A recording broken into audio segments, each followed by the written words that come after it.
संगति का असर। एक बार एक राजा शिकार के उद्देश्य से अपने काफिलों के साथ किसी जंगल से गुजर रहा था।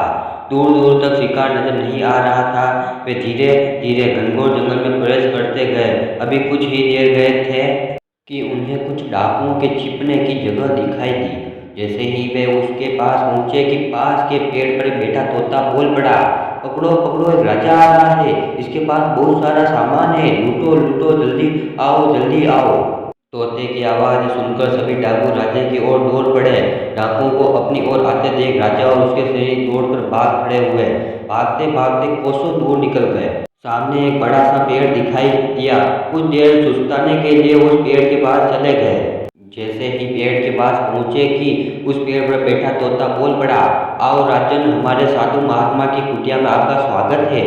अंदर आइए, पानी पीजिए और विश्राम कर लीजिए। तोते की इस बात को सुनकर राजा हैरानी में पड़ गया और सोचने लगा कि एक ही जाति के दो प्राणियों का व्यवहार इतना अलग अलग कैसे हो सकता है। राजा को कुछ समझ नहीं आ रहा था। वह तोते की बात मानकर अंदर साधु की कुटिया की ओर चला गया। साधु महात्मा को प्रणाम कर उसके समीप बैठ गया और अपनी सारी कहानी सुनाई और फिर धीरे से पूछा, ऋषिवर, इन दोनों तोतों के व्यवहार में आखिर इतना अंतर क्यों है। साधु महात्मा धीरे से सारी बात सुनी और बोले, ये कुछ नहीं राजन, बस संगति का असर है।